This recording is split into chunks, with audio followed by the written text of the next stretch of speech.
క్రీస్తునందు నాకు అత్యంత ప్రియులైన Bible open universes India international సార్వత్రిక సంఘం అంతటికి నా హృదయపూర్వక శుభములు వందనాలు తెలియచేస్తున్నాను. ప్రియులారా, గత నెల 19వ తేదీన నాకు హార్ట్ ఆపరేషన్ జరిగిన సంగతి మీ అందరికీ తెలుసు. నిజంగా మరణపు ఊరుల నుండి, పాతాళపు పాశముల నుంచి ఆ దేవాతి దేవుడు నన్ను రక్షించి సజీవుడిగా మీ ఎదుట నిలవబెట్టాడు. కారణం, ఆయనకు పని ఉంది. అనేక సహోదరులను నేను ఆయన కొరకు సంపాదించాలి. ముఖ్యంగా ఈ విషయంలో మీరు నాపై చూపిన ప్రేమ వెలకట్టలేనిది, చాలా గొప్పది. అప్పటికప్పుడు నా కోసం మీ కష్టాన్ని, కష్టార్జితాన్ని ఇచ్చారు. కొందరు అప్పులు చేసి మరీ ఇచ్చారని విని నిజంగా ఆశ్చర్యపోతున్నాను. మీ ప్రేమ గొప్పది. ప్రియులారా, మరి ఈ ప్రాణాన్ని మీరే కాపాడుకున్నారు.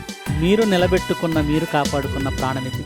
అందుకే మీరు చూపిన ప్రేమకు ఆశ్చర్యచకితుడనైన నేను కృతజ్ఞత చెప్పాలి, ఎలా తెలియచేయాలని ఆలోచించినప్పుడు ఒక కృతజ్ఞత కూడికను ఏర్పాటు చేసి మీ అందరినీ ఆహ్వానించాలని ఒక ఆలోచన నాకు వచ్చింది.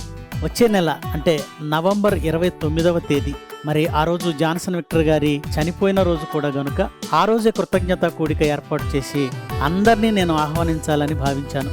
ముఖ్యంగా నాతోటి డెప్యూటీ డైరెక్టర్లు, అలాగే అడిషనల్ డెప్యూటీ డైరెక్టర్లు, ప్రిన్సిపల్స్, వైస్ ప్రిన్సిపల్స్, కోఆర్డినేటర్స్, అలాగే విద్యార్థులు, సంఘమంతా కూడా మరి మంగళగిరి క్రైస్ట్ చర్చి దగ్గర ఉన్న గ్రౌండ్లోనికి మీరంతా సాయంత్రం 4 గంటలకే చేరుకోవాలని నేను ఆహ్వానిస్తూ ఉన్నాను. మరి మీ అందరికీ నా ప్రేమపూర్వకమైన ఆతిథ్యాన్ని ఇచ్చి మిమ్మల్ని సత్కరించుకోవాలని భావిస్తూ ఉన్నాను.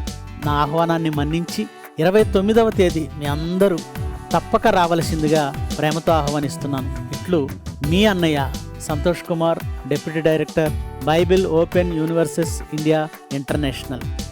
Thank you.